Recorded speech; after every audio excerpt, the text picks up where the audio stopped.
बाकी लोग कृपया अपना माइक अगर म्यूट कर लें तो साउंड की डिस्टरबेंस मुझ तक नहीं आएगी। मैं आज आप सबका हृदय से आभार व्यक्त करना चाहती हूँ कि आपने इतने समीचीन विषय पर ये कार्यक्रम रखा। और जो पहला सत्र था निश्चित तौर पर तो काफ़ी महत्वपूर्ण और कई तरह के गंभीर विचारों से युक्त था। प्रोफेसर चतुर्वेदी जी ने जहाँ बात छोड़ी है मैं वहीं से शुरू करना चाहती हूँ। उन्होंने एक बात कही बातचीत के दौरान कि मीडिया में भाषा नहीं होती, और ये सच है कि मीडिया में भाषा नहीं होती। फिर मीडिया में होता क्या है? मीडिया में भाषा नहीं होती, मीडिया में स्टोरी होती है, कहानी होती है, और ये कहानी एक निरंतरता में चलती है जिसे हम कंटिन्यूटी कहते हैं अंग्रेजी में। और इस पूरे सिद्धांत को रखने वाला जो व्यक्ति है स्टुअर्ट हॉल, उसने इस स्टोरी और निरंतरता के संबंध को बहुत अच्छी तरह व्याख्यायित किया है।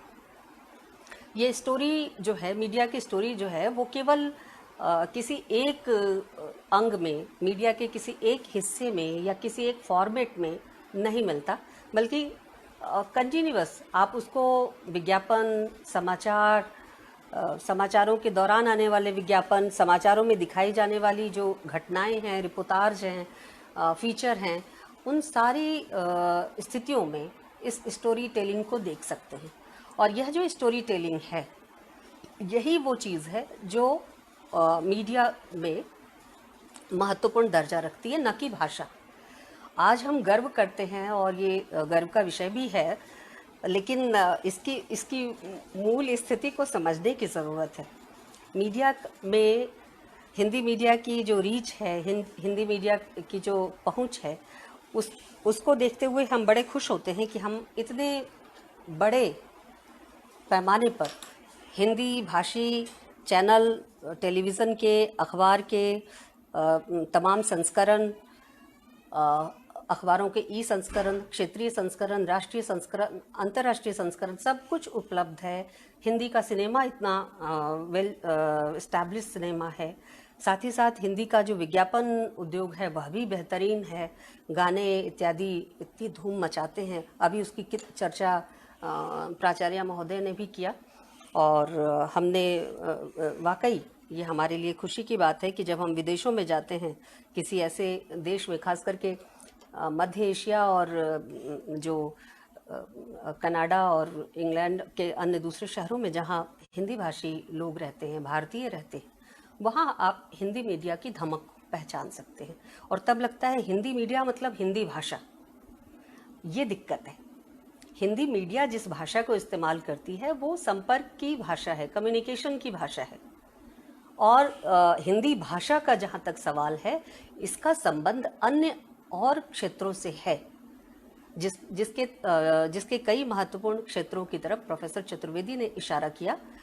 और उनमें से कुछ और महत्वपूर्ण क्षेत्र, एक अन्य क्षेत्र तो भाषा विज्ञान का है, जहाँ पर भाषा पर रिसर्च की जाती है, बाकायदा प्रयोगशाला होती है और उसकी ध्वनियाँ और स्वनिम इत्यादि पर रिसर्च की जाती है। और दूसरा जो क्षेत्र है वो पठन पाठन अध्यापन का है, साहित्य और भाषा का है, जो भाषा के साहित्य के अंतर्गत हम भाषा का अध्ययन करते हैं, वह क्षेत्र है। तो कम्युनिकेशन की भाषा के तौर पर, संपर्क की भाषा के तौर पर हम हिंदी पर गर्व कर सकते हैं, लेकिन चिंतन की भाषा के तौर पर, शोध और वैज्ञानिक विचारों की भाषा के तौर पर वहाँ संकट है, क्योंकि ये हम सब के अनुभव का हिस्सा है। हम सब अध्ययन अध्यापन में किसी तरह संलग्न हैं, तो या तो पढ़ रहे हैं या पढ़ा रहे हैं, या हिंदी से प्रेम करते हैं, हिंदी में लिखते हैं। तो हम सब के अनुभव का ये हिस्सा है कि विभिन्न विश्वविद्यालयों में प्रयोगशालाएं, जो भाषा की प्रयोगशालाएं हैं, वो कितनी हैं, और अगर हैं भी तो उनके आउटकम क्या है, रिजल्ट क्या आता है। कितने शोध ऐसे हैं जो भाषा विज्ञान के क्षेत्र में, जो भारतीय भाषा वैज्ञानिकों ने किया हो और वो महत्वपूर्ण दर्जा अंतर्राष्ट्रीय स्तर में रखते हो और हिंदी भाषा से संबद्ध हो। आपको गिनती के नाम नहीं मिलेंगे। यहाँ दिक्कत है। सुनीति कुमार चाटुर्जा और इस तरह के कुछ नाम हैं, लेकिन आधुनिक कंटेम्पररी नामों में अगर आप तलाशेंगे तो दिक्कत आती है। तो यहाँ हमारी जो हमारा जो उत्साह जो गुब्बारे की तरफ फूलता है जब हम हिंदी फिल्मी गानों को विदेशी बच्चे के मोबाइल में देखते हैं, या किसी पार्टी के अंदर जब हम मिथुन चक्रवर्ती के गानों पर ठुमकते हुए विदेशियों को देखते हैं, या किसी भारतीय को देखकर राज कपूर के गीतों को बजा दिया जाता है जब विदेशों में, और हम खुश होते हैं, तो उस गुब्बारे की हवा निकल जाती है जब हम वास्तविकता के धरातल पर आते हैं। दिक्कत ये है कि हम जब हम मीडिया में भाषा खोज रहे होते हैं, दरअसल मीडिया में भाषा ना होकर मीडिया में स्टोरी होती है, और स्टोरी केवल भाषा के जरिए नहीं चलती। वहाँ शब्द चित्र तो होते ही हैं, चित्र अपने आप मौजूद होते हैं। प्रिंट में शब्द चित्र है, दृश्य में चित्र है, ध्वनि चित्र है, कई तरह के चीज़ों का सहारा लेकर मीडिया में स्टोरी कंटिन्यू करती है, आगे बढ़ती है। और एक महत्वपूर्ण चीज़ ये है कि अंतर्राष्ट्रीय स्तर पर और भारत के संदर्भ में विशेष तौर पर अगर हम बात करें तो भारत के संदर्भ में हालिया जो प्रोत्साहन मूलक कार्य हुआ है, इसको प्लस माइनस दोनों तरह से देखा जा सकता है।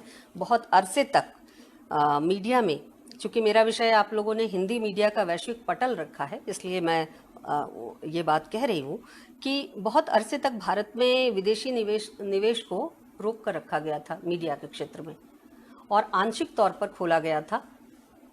लेकिन अब वर्तमान स्थिति जो है वो अब पूरी तरह से भारत की मीडिया में बाहरी धन पैसा लग सकता है। तो अब आप बताइए कि हिंदी मीडिया का जो वैश्विक पटल होगा वो कैसा बनेगा? क्या आपकी हिंदी और आपका हिंदी समाज विश्व स्तर पर compete करने की स्थिति में है? हम अपने आप से ही ये सवाल पूछें कि हमारे सामने जब खुले बाजार की चुनौती है, और ये स्थिति, ये जो वर्तमान सिनारियो है, ये पैदा हुआ है ग्लोबलाइजेशन के दौर में ही, वैश्वीकरण के दौर में ही। तो ये जो वैश्वीकरण की स्थिति है जिसने हिंदी मीडिया को अब at par with other languages media रख दिया है, तो वहाँ जाहिर है कि सर्वाइवल ऑफ द फिटेस्ट की लड़ाई भी होगी।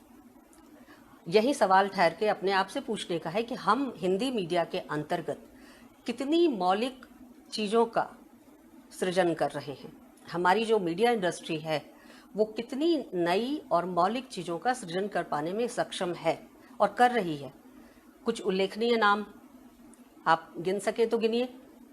आपको अमूमन हिंदी मीडिया का जो पैटर्न है, सिनेमा से लेकर वेब सीरीज तक और इंटरटेनमेंट तक, ये सब कुछ अनुकरण मूलक नजर आएगा।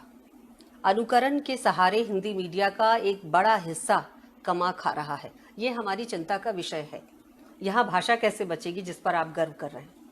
जब संवेदना नहीं बचेगी, मौलिकता नहीं बचेगी, और वो संवेदना कहाँ से पैदा होती है? जब आप अपने जड़ों से जुड़े होते हैं, अपनी रियल सिचुएशन को, रियल क्वेश्चंस को जीवन के एड्रेस कर रहे होते हैं, उसको संबोधित कर रहे होते हैं, तो वो संवेदना जो आपकी सृजनात्मकता का आधार बन सकती थी, वो संवेदना नहीं बचेगी, तो फिर भाषा कहाँ बचेगी? और जो कहानी कही जाएगी वो कितनी आपकी कहानी होगी जो वैश्विक मीडिया में हिंदी के जरिए कही जाएगी? ये खतरनाक स्थिति है और हम सबको इसे समझना चाहिए। दिक्कत तब आती है जब जो ग्लोबल या वैश्वीकरण की जब हम बात करते हैं, तो वैश्वीकरण की बात करते हुए हम हिंदी मीडिया के संदर्भ में आज बात करने बैठे हैं। तो हिंदी मीडिया के कितने घटक हैं, कंपोनेंट क्या क्या हैं, आप ये देख लीजिए। हिंदी मीडिया का अगर हम थोड़ा सा उसको विभाजित करके बात करें तो हमारे पास समाचार है, हमारे पास सीरियल है, हमारे पास सिनेमा है, हमारे पास डॉक्यूमेंट्री है, गाने हैं, नृत्य है, और फिल्मों के अंतर्गत गाने नृत्य भी हैं, क्लासिकल प्रेजेंटेशंस हैं तमाम तरह की, और इसके अलावा विज्ञापन है। अब इसमें ज़रा सा आप खुद तय कीजिए कि हमारा सिनेमा किस तरह के दुरभिसंधि में फंसा हुआ है, किस तरह की जो वहाँ एक खास तरह की फार्मूलाबद्धता दिखाई देती है, एक खास पैटर्न है जो उस सिनेमा में दिखाई देता है। और हाँ, आजकल ये जो नया मतलब एक दौर आया था जो टेलीविज़न के और सिनेमा की बूस्टअप का दौर था, और टेलीविज़न के जरिए सिनेमा को नई जिंदगी मिली थी, वो केबल नेटवर्क का दौर था। वो 90-91 के समय में ये दौर आया था, केबल एक्ट भी उसी समय आया। लेकिन उसके बाद अभी जो समय आया है जिसके तहत आप प्रीपेड पेमेंट नेटवर्क के में दाखिल हो चुके हैं, और यहाँ आप पहले से एक महीने साल भर का पेमेंट कर देते हैं। हॉटस्टार, अमेज़ॉन और तमाम तरह के इस तरह के, नेटफ्लिक्स, तमाम तरह के इस तरह के कनेक्शन हैं जो आपको आपकी सुविधा के अनुसार कभी भी किसी भी वक्त और कहीं से भी स्टोरी शुरू करने और ख़त्म करने की इजाज़त देता है। तो ऐसे में एक नया बाज़ार आपके लिए खुल गया है, हिंदी मीडिया के लिए खुल गया है, हिंदी सिनेमा के लिए खुल गया है। तो यहाँ छोटे बजट की फिल्में भी प्रोड्यूस हो रही हैं, छोटे बजट के सीरियल भी, मतलब फिल्मों को लेकर एक समय की पाबंदी, एक स्टोरी अगर फिल्म के फॉर्मेट में कही जा रही है तो समय की जो पाबंदी थी वह अब यहाँ ब्रेक कर गई है, टूट गई है ही नहीं। वह 8 घंटे तक एक कहानी चल सकती है और 4 घंटे में भी ख़त्म हो सकती है, और फिल्म के फॉर्मेट में आकर 2-2.5 घंटे तक भी उसकी कहानी चल सकती है। तो इस तरह से हम एक नए किस्म का जेनर देख रहे हैं। लेकिन क्या ये जेनर खास हिंदी का जेनर है? ये खास हिंदी का जेनर नहीं है, ये हम दूसरी जगहों से आयात करके ही लेकर आ रहे हैं। और इसके जरिए ये कहना जहाँ तक थोड़ा सा दिल को सुकून देने वाला है कि बहुत सारे ऐसे निर्माता और निर्देशकों को और कलाकारों को एक नया जीवन मिला है वेब सीरीज के जरिए। इसमें कोई संदेह नहीं, वेब सीरीज के जरिए नया जीवन मिला है उन कलाकारों को जिनको बड़े पर्दे की फिल्में नहीं मिल रही थी, या जो खास तरह के ग्रुपिज्म का शिकार थे, जिसकी चर्चा आजकल बहुत ज़्यादा हो रही है एक विशेष संदर्भ में। लेकिन यह जो वेब सीरीज आया है जिसमें हम अच्छे मंजे हुए कलाकारों को देख रहे हैं, लेकिन जो दिखाया जा रहा है वो क्या है? जो दिखाया जा रहा है वो वही फार्मूलाबद्धता है, उसमें नवीनता नहीं है। मैं आपको एक छोटी सी घटना का जिक्र करना चाहती हूँ जो मेरे अपने अनुभव का हिस्सा है। मैं 2 साल तक विदेश में रही। तुर्कमेनिस्तान एक जगह है जो अफ़गानिस्तान के बाद का आता है, भारत, पाकिस्तान, अफ़गानिस्तान और फिर तुर्कमेनिस्तान। उसकी सीमाएं 3 तरफ से अलग अलग देशों से लगी हुई है, ईरान से भी है और अफ़गानिस्तान से भी है और तुर्की से भी जुड़ी हुई है और चाइना से भी उसका अच्छा संबंध है।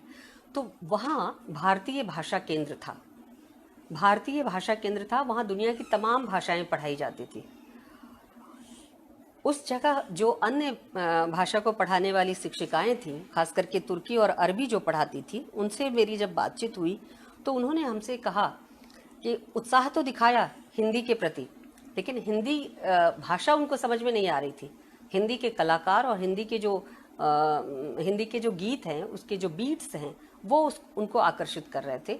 और ये चीज़ हिंदी भाषियों के लिए गर्व का विषय हो, उसके पहले मैं बता दूं कि उन देशों में म्यूजिक को लेकर एक खास किस्म का लगाव है। वो केवल भारतीय सिनेमा, बॉलीवुड के गीतों के ही दीवाने नहीं हैं, वो बिथोवन की सिम्फनी के भी दीवाने हैं और तुर्की फिल्मों के गीतों के भी, उन फिल्मों के चाहने वाले भी हैं।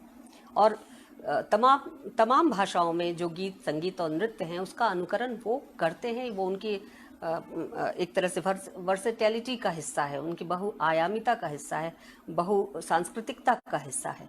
तो यह जो गर्व का बोध है, हाँ, अपनापा ज़रूर महसूस होता है, खुशी होती है जब हम किसी बच्चे के मोबाइल में हिंदी फिल्म का गीत देखते हैं या शाहरुख खान की तस्वीर देखते हैं, खुशी होती है।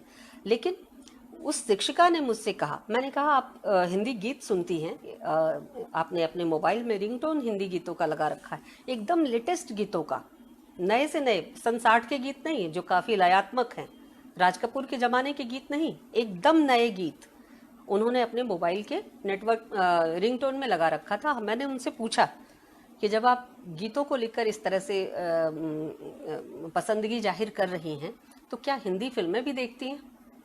जानते हैं उनका जवाब क्या था? उन्होंने कहा, हाँ देखते हैं, जब हम बहुत थक जाते हैं और कुछ सोचना नहीं चाहते तो हिंदी फिल्म देखते हैं। अब आप सोचिए, हमारी फिल्मों की कैसी तस्वीर है। हम कुछ सोचना नहीं चाहते, दिमाग को थकाना नहीं चाहते तो हिंदी फिल्म देखते हैं।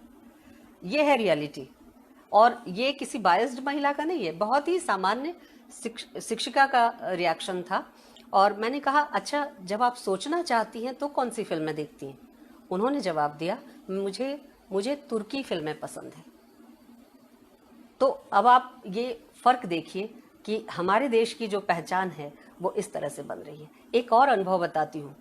हम अब अभी सैटेलाइट एज है, मतलब सैटेलाइट से भी हम चीज़ों को, जब ट्रांसमिशन का ये सारा प्रकल्प चल पड़ा तो कोई भी चैनल अब लोकल नहीं है।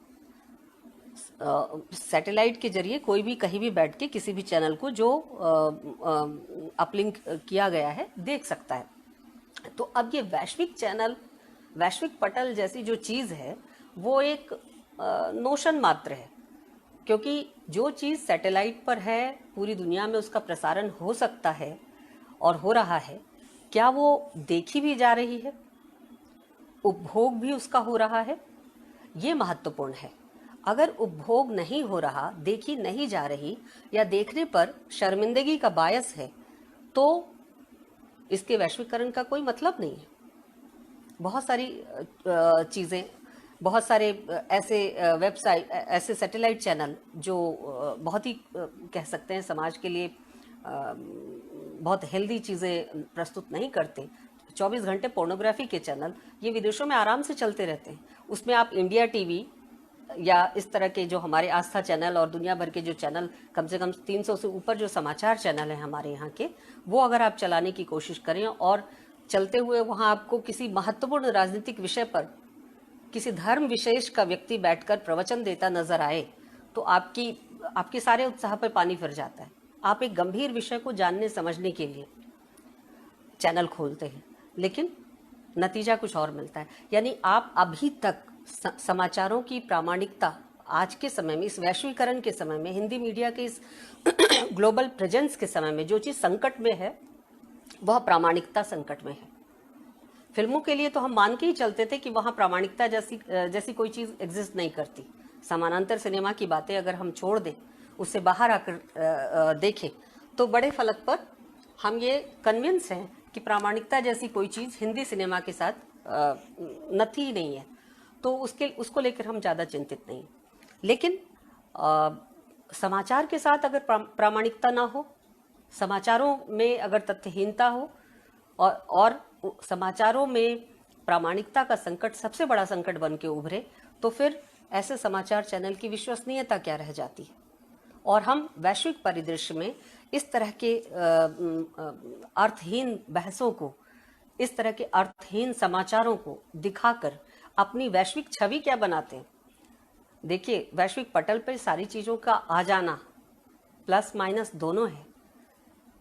खुशी की बात है कि हिंदी चैनल पूरी दुनिया में कहीं भी बैठ के देखा जा सकता है, लेकिन चुनौती भी है हिंदी चैनलों के सामने कि पूरी दुनिया में कहीं बैठ के देखे जा सकने वाले चैनल में दिखाया क्या जा रहा है।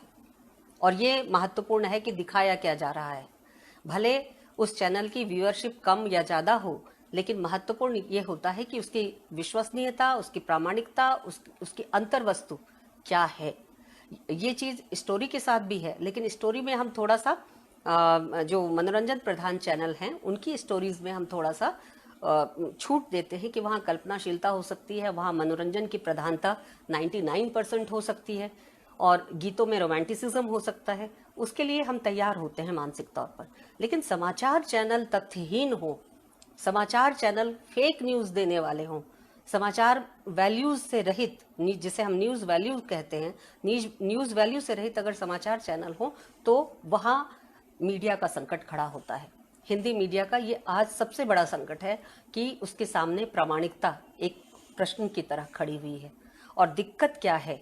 अभी मैं आपसे बात करने के पहले पिछले कुछ हफ्तों से, हालांकि टीवी पे एक जनरल ट्रेंड है कि अब टीवी देखना समय की बर्बादी लगती है, खास करके समाचार चैनलों को देखना समय की बर्बादी लगती है। फिर भी जब बोलना था तो मैंने दोबारा समाचार चैनलों पर अपना समय खर्च किया। और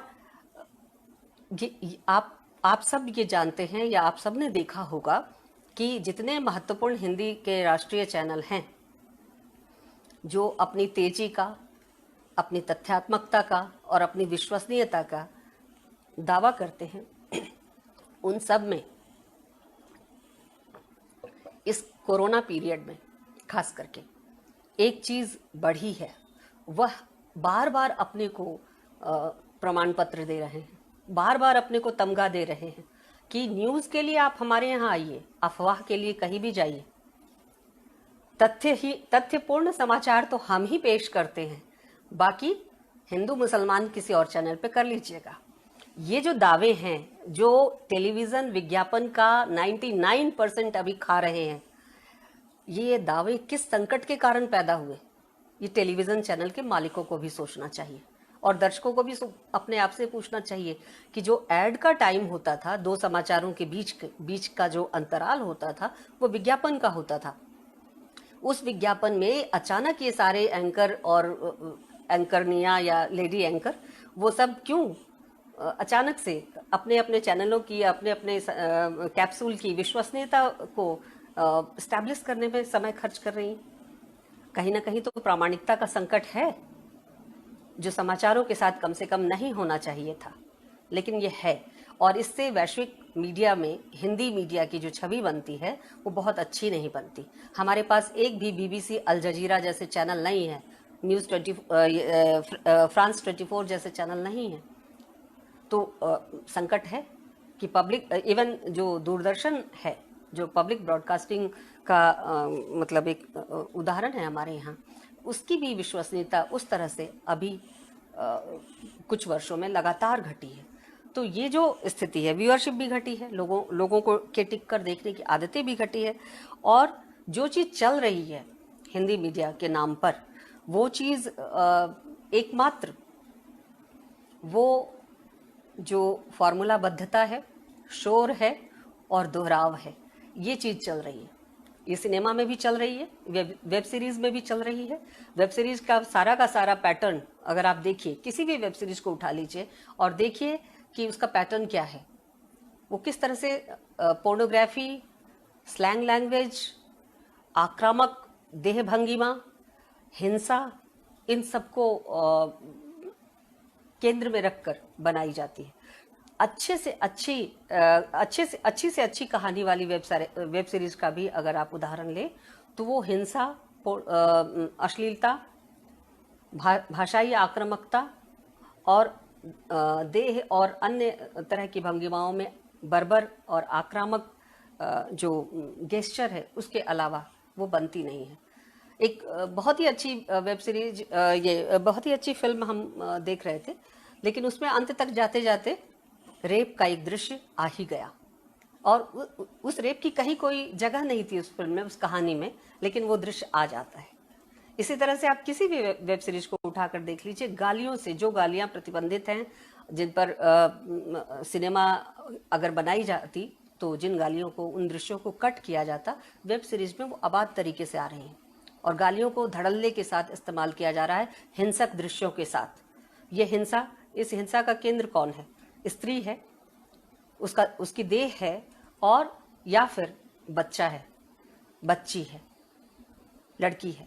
तो ये स्थिति समाज की नृशंसता, उसकी संवेदनहीनता और उसकी बर्बर मानसिकता, और खास करके उसकी जो असहिष्णु भूमिका है, भंगिमा है, उसको प्रदर्शित करती है। ये खतरे की जगह है हिंदी मीडिया के लिए।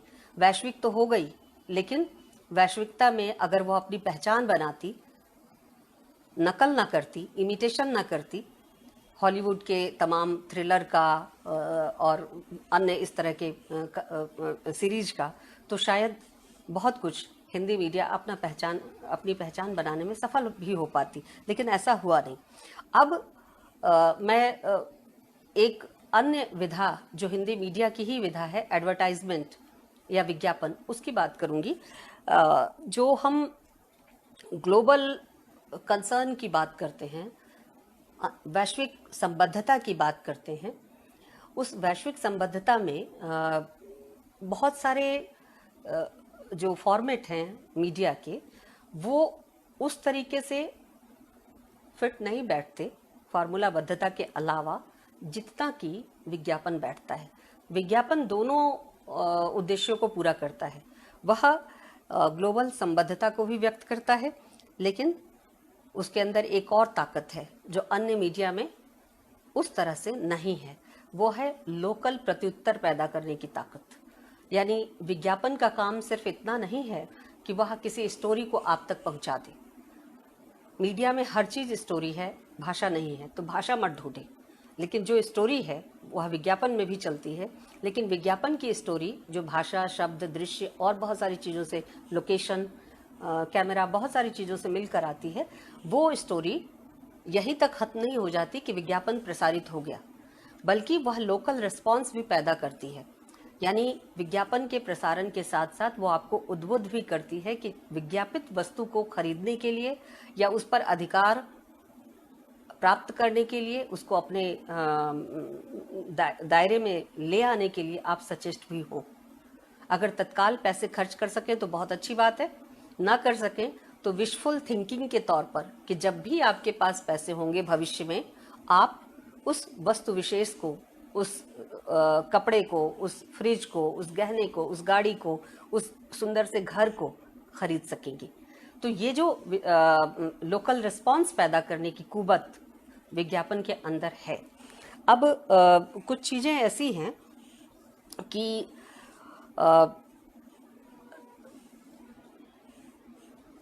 अगर हम ये चीज़ ध्यान रखें कि ये विज्ञापन हो, समाचार हो या कोई भी मीडिया का फॉर्मेट हो जो हिंदी में आ रहा है, समाचार ही संकट में नहीं है। समाचार में गॉसिप तो घुस गया है। हालांकि गॉसिप के बारे में एरिक फ्रॉम ने कहा था कि वो उल्टा सत्य है। गॉसिप भी सत्य का एक हिस्सा ही होता है, लेकिन कैसा? सत्य के सामने आईना रख दीजिए, फिर वो गॉसिप बन जाता है। तो आप हिंदी समाचार चैनलों में ये संकट तो देखते ही हैं कि वहाँ गॉसिप ही गॉसिप है। स्वर्ग की सीढ़ी से लेकर किसी भुतहा महल की कहानी से लेकर पता नहीं क्या क्या। अभी एक स्टोरी लगातार चल रही है बॉलीवुड की, वो कितने दिनों और चलेगी कोई नहीं जानता। तो ये जो चक्र है वो केवल समाचार चैनलों को ही प्रभावित नहीं किए हुआ है, बल्कि दिक्कत क्या है कि गॉसिप के फॉर्मेट ने सब कुछ को प्रभावित किया है। और इस गॉसिप के फॉर्मेट का हाल ये है कि समाचार से लेकर सीरियल तक ये गॉसिप चलता रहता है। ये कहानी, झूठी कहानी चलती रहती है।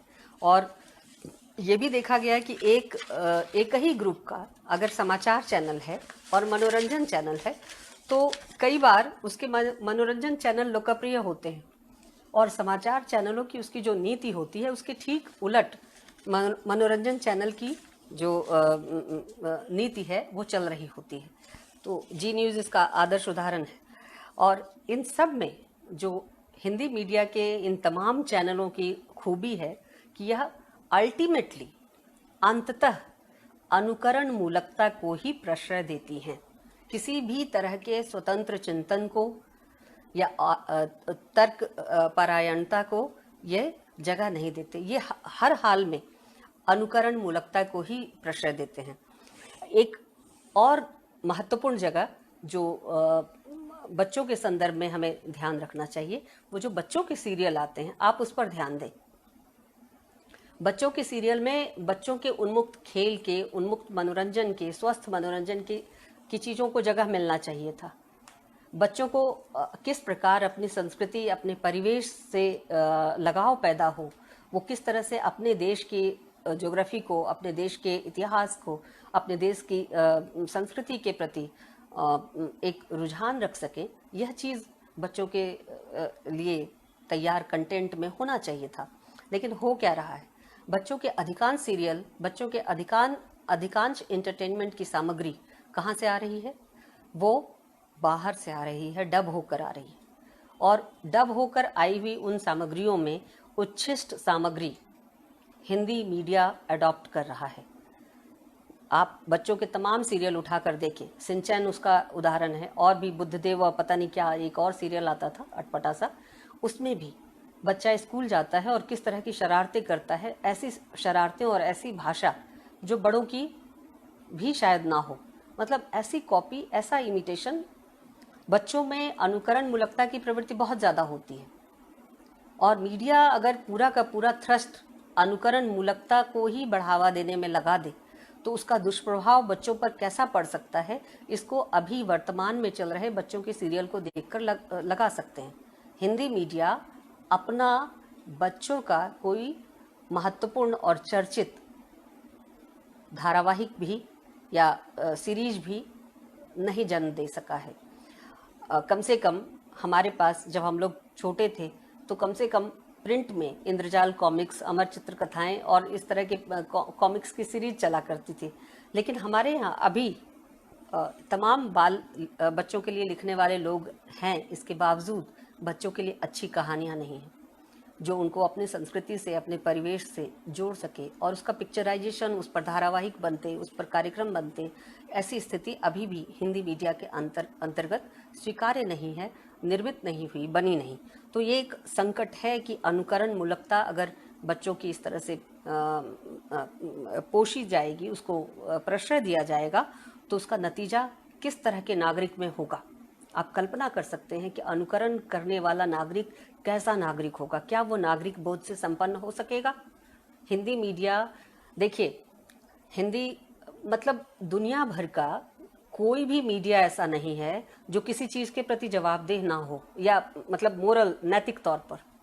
हिंदी मीडिया को क्या कहीं जवाबदेह नहीं होना चाहिए?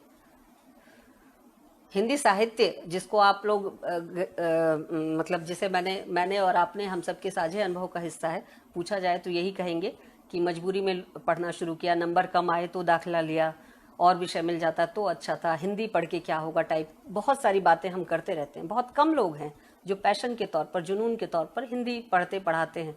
आज भी जिनको हिंदी और एक और कोई भाषा आती है, बड़े गर्व से कहते हैं मैं तो हिंदी वाला हूँ नहीं, मैं तो फला वाला हूँ। भाई आप रहे आए फला वाला, लेकिन हिंदी बेचारी भाषा भी, हिंदी बेचारा साहित्य भी कम से कम इतना तो मोरल दायित्व तो ओन करता है कि वह नागरिक बोध और नागरिक चेतना से संपन्न अच्छा मनुष्य बनाने की प्रक्रिया में दाखिल होता है। इतना कमिटमेंट तो है इस साहित्य का, और इसने ये कमिटमेंट पूरा किया है तमाम ऑड स्थितियों में, तमाम विकट स्थितियों में। लेकिन हिंदी मीडिया अपने इस दायित्व से इतना रहित क्यों है? वह क्यों नहीं अपने को जवाबदेह नैतिक तौर पर मानता है कि वह जो बच्चों के लिए कर रहा है, या स्त्रियों के लिए कर रहा है, या समाज के किसी भी तबके के लिए विशेष तौर पर मनोरंजन या समाचार की कोई चीज़ प्रस्तुत कर रहा है, तो उसकी जवाबदेही बनती है। केवल अनुकरण मूलक नागरिक पैदा करना उसकी जवाबदेही नहीं है। एक विचारशील, तर्कयुक्त और बौद्धिक किस्म का नागरिक जो अपने दायित्व के साथ साथ कर्तव्य के प्रति भी सचेत हो, और ये तभी संभव है। भाषा का दायित्व भी तभी पूरा होता है। और किसी भी मीडिया का जो जन सरोकार से मास मीडिया होने का दावा करते हैं, लेकिन अगर मास को आप भीड़ ही मानते हैं, मास को भीड़ मानना आपके उस इसेंस में शामिल है, क्योंकि आप मास प्रोडक्शन की पैदाइश है। मास प्रोडक्शन ना होता तो मास मीडिया भी ना होता, और फिर ये मास के तौर पर जनता की परिकल्पना भी ना होती। तो ये जो मास या भीड़ है, आपने जनता को विचार शून्य, विचार रहित मान लिया है जिसके लिए आप बना रहे, तो फिर ये कैसा कम्युनिकेशन है? हिंदी मीडिया का कैसा संवाद है जो अपनी जनता के साथ चल रहा है?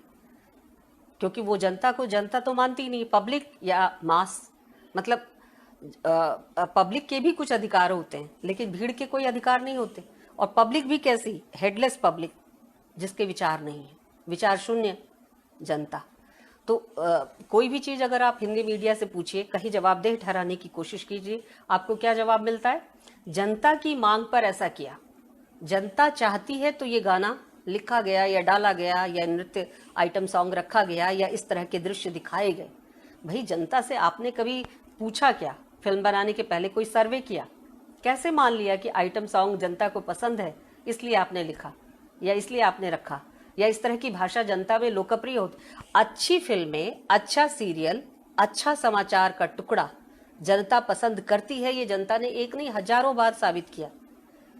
जो रूढ़ियां आपने बना रखी है प्रेजेंटेशन की हिंदी मीडिया में, वो दिलचस्प रूढ़ियां हैं, सामान्य रूढ़ियां नहीं है। और ये केवल हिंदी मीडिया की विशेषीकृत रूढ़ियां हैं। साथ साथ कुछ ऐसी रूढ़ियां हैं जो वैश्विक रूढ़ियां हैं। मसलन अगर आपको स्त्री को कहीं दिखाना है तो आप कैसी स्त्री दिखाना पसंद करते हैं? स्त्री ऐसी दिखाना पसंद करते हैं जो सबमिसिव हो। वह तार्किक स्त्री तो हो नहीं, सबमिसिव हो, वो सहज ही मान ले आपकी बात। और अगर आप सत्ता के रूप में किसी को दिखाना चाहते हैं तो किसे दिखाना चाहते हैं? इस सबमिसिव स्त्री को, जो आपकी चहेती स्त्री है, इस सबमिसिव स्त्री को क्या आप ऑथोरिटी के तौर पर दिखाएंगे? नहीं। ऑथोरिटी के तौर पर, सत्ता के तौर पर 99.9% जो प्रेजेंटेशन है वो पुरुषों का होगा। स्त्री होनी चाहिए सबमिसिव, लेकिन सबमिसिव होकर उसे कोई आसन नहीं दे देते आप, तमगा नहीं दे देते आप, वो स्वीकृत नहीं हो जाती, लोकप्रिय भी नहीं हो जाती। अगर होती तो फिर सत्ता जो सबके लिए है, सत्ता के चरम पर तो फिर इसी सबमिसिव स्त्री को होना था। आप कैसे बैठ गए? दिक्कत यहां है कि जो आप चाहते हैं वो सिर्फ अपने लिए चाहते हैं, वो किसी व्यापक सार्वजनिक हित में या जिससे चाहा जा रहा है उसके हित में कतई नहीं है। और अगर आपसे पूछा जाए कि हिंदी मीडिया में जो निर्भर छवि है वो किसकी है, आपके पास खट से लिस्ट आ जाएगी। सबसे पहले तो उसमें स्त्री का नाम होगा। अगर आपको मैंने 10 सत्ताएं टिक करके दे दी, स्त्री, बच्चे, बूढ़ी, बूढ़ा, प्रौढ़, मध्यवयसी इत्यादि इत्यादि, तो सबसे पहला नाम तो स्त्री को आप टिक करेंगे, चाहे वो मध्यवयसी हो, प्रौढ़ा हो, बूढ़ी मतलब जवान हो, या जैसी भी हो, किशोरी हो या बच्ची हो, वह निर्भर है। वो बच्चा निर्भर है जो लड़का या लड़की है लेकिन अभी अबोध है, वह निर्भर है। लेकिन ज्ञान संपन्न स्त्री, चाहे वो किशोरी है चाहे वो वृद्धा है, किसी भी उम्र की क्यों नहीं है, वो निर्भर ही है। और ऐसी छवि स्त्री की आप 99.9% प्रस्तुत करते हैं। ये विज्ञापन से लेकर हिंदी मीडिया के तमाम रूपों में दिखाई पड़ता है। यहाँ तक कि आप जिस लोकेशन का चयन करते हैं, मैं अगर प्रिंट मीडिया के दृश्य चित्रों की बात छोड़ दूं और इलेक्ट्रॉनिक मीडिया पर बात करूं, तो जिस लोकेशन का आप चयन करते हैं उस लोकेशन में अगर आपको घर के बाहर का लोकेशन दिखाना है, बाहरी दुनिया का लोकेशन दिखाना है, उस लोकेशन में आपको सबसे अच्छी कौन सी चीज़ लगती है? फिर वहाँ दुनिया की सबसे तमाम खूबसूरत सत्ता औरत अच्छी नहीं लगती। बाहरी दुनिया में आप पुरुष को 97% चित्रित करना पसंद करते हैं। बाहरी दुनिया के जो कार्य व्यापार है, बाहरी दुनिया का जो लेन देन है, बाहरी दुनिया की जो वस्तुओं का क्रय विक्रय है, ऐसी वस्तुओं का, इवन ऐसी वस्तुएं जिसका इस्तेमाल बाहर की दुनिया में होता है, मसलन गाड़ी, मसलन जमीन, मसलन शेयर, मसलन बीमा पॉलिसीज, मसलन और तमाम चीज़ों को आप गिन सकते हैं। आप ये तमाम चीज़ें स्त्री से जुड़कर नहीं आती। स्त्री दुनिया की सबसे खूबसूरत चीज़ आपके तमाम प्रेजेंटेशन में रहेगी, लेकिन जब इस तरह से बाहरी दुनिया के प्रदर्शित करने का वक्त आएगा तो वहाँ फिर स्त्री सबऑर्डिनेट होगी, वह प्रमुख नहीं हो सकती। और ये विज्ञापन से लेकर तमाम चीज़ों में होता है। फिल्म विज्ञापन, मतलब अगर स्त्री घर की बाहर की दुनिया में दिखाई जाती है तो बस वो पेड़ के आसपास घूमती हुई, हिंदी फिल्मों को याद कर लें, या फिर केवल सूचना मात्र के तौर पर चीज़ें आती है कि वो कॉलेज जाती है या वो पढ़ती है या फिर वो कोई नौकरी करती है इत्यादि इत्यादि। सूचना ही होती है, इससे ज़्यादा इसमें कुछ और नहीं आता। उसको क्रियात्मक रूप से, प्रक्रिया या प्रोसेस के तौर पर नहीं दिखाया जाता। ये प्रोसेस कहाँ दिखाया जाता है? प्रोसेस हमेशा, कोई चीज़ अगर प्रोसेस में आती है, कार्य व्यापार के तौर पर आती है, तो बाहर के संदर्भ में हमेशा वो पुरुष के संदर्भ से ही आती है, क्योंकि ऑथोरिटी का प्रतीक पुरुष होता है। इसी तरह से फिर एक और कोटि है, कोटि जो है, यह कोटि जो है यह है, इसमें पुनः एक पर आकर टिक जाती है। यानी अगर यौवन का प्रतीक आपको लेना है,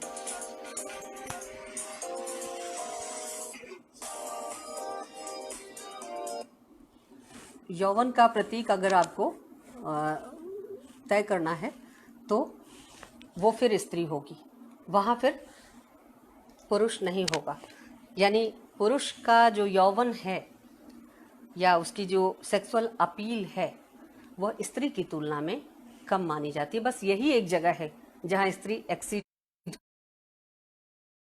इसी अर्थ में हिंदी मीडिया में जब यौवन की बात आती है, कामुकता या भोग के आनंद की बात आती है, भोगने की, उपभोग की बात आती है, तो फिर स्त्री देह वहां पर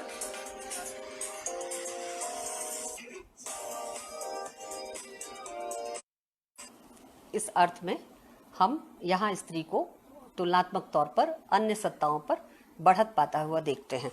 और अगर औरतों के प्रोजेक्शन को वस्तुगत तौर पे देखने का प्रयास करें, विज्ञापन से लेकर फिल्म, वेब सीरीज और तमाम तरह, आप वेब सीरीज को याद कीजिए ना, मिर्जापुर जो वो आया है उसमें उसी को प्राय लोगों ने देखा है, या पाताल लोक प्राय लोगों ने देखा है।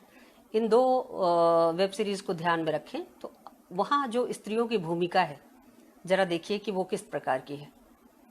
वह जो स्त्री है मिर्जापुर में जो पत्नी बनी है, कम उम्र की पत्नी बनी है, वह स्त्री सिर्फ सेक्सुअल एक्ट के अलावा कहीं नहीं दिखाई देती। सेक्सुअल एक्ट के अलावा वह स्त्री और किसी काम में, एक्शन में, गतिविधि में नहीं दिखाई देती।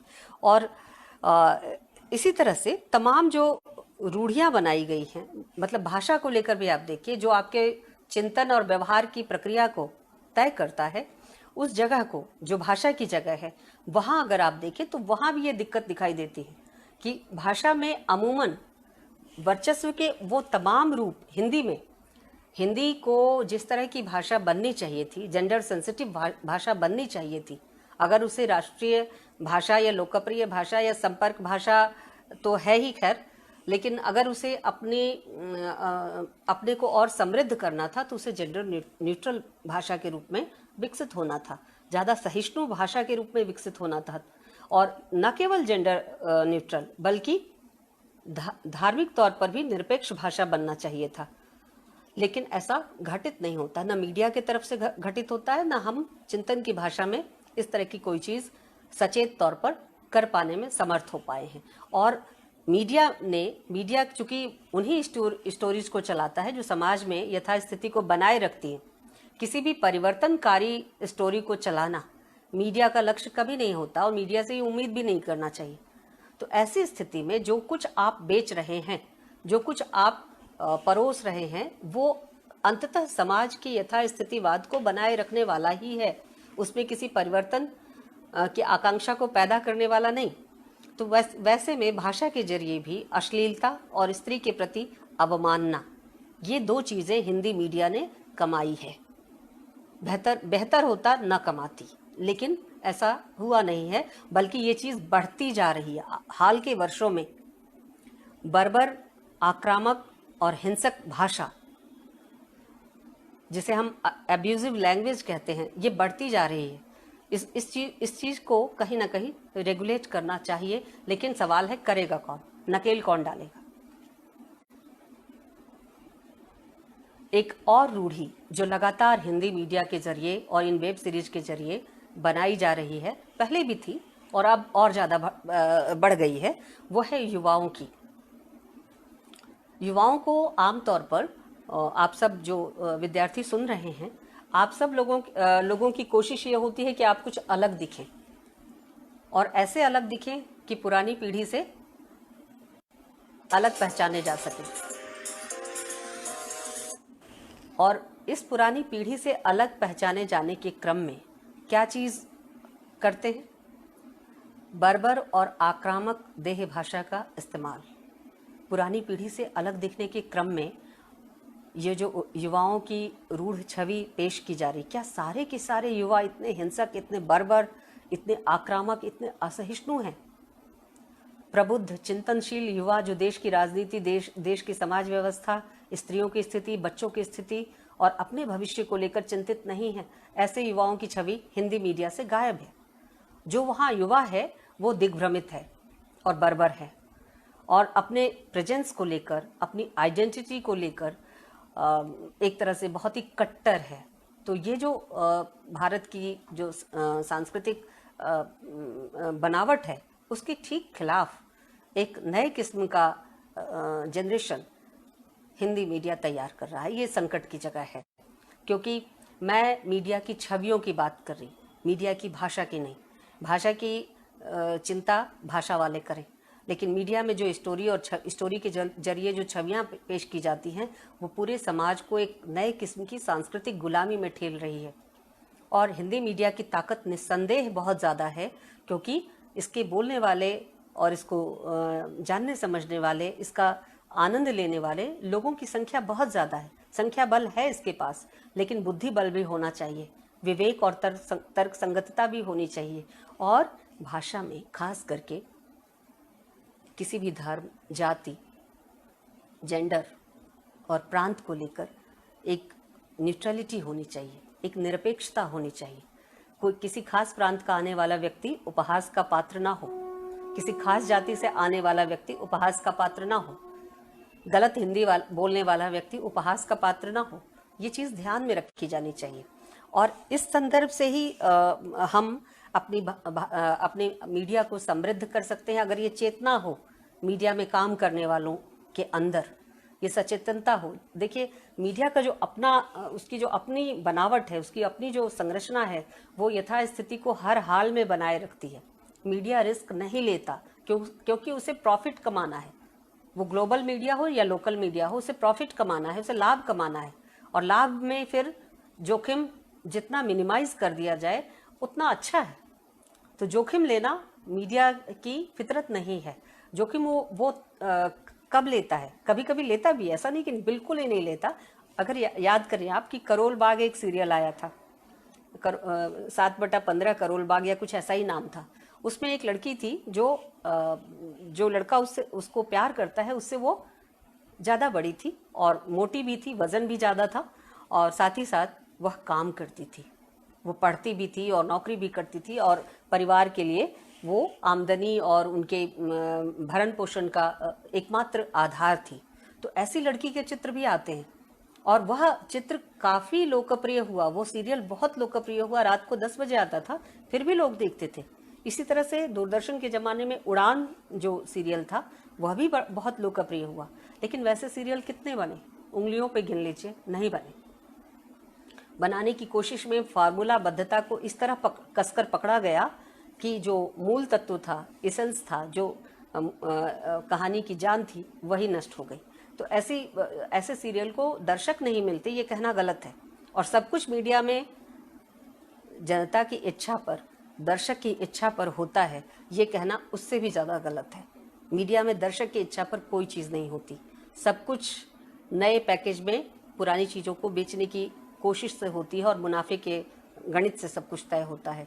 तो ऐसे में हिंदी मीडिया पर बात करते समय गर्व का एक पक्ष तो है कि आप बहुत बड़े हैं, आपका व्यापार बड़ा है, आपकी संख्या बड़ी है, लेकिन सावधानी का भी उतना ही बड़ा पक्ष है कि जो चीज़ परोसा जा रहा है, जो चीज़ दिखाई जा रही है, जो चीज़ आपको पढ़ाई जा रही है, वह आपके विवेक को जागृत कर रही है, सुला रही है। आपकी हिंदी मीडिया के रूप में जब आप, भारत से छोड़ दीजिए, भारत में देखने के हम अभ्यस्त हो गए हैं।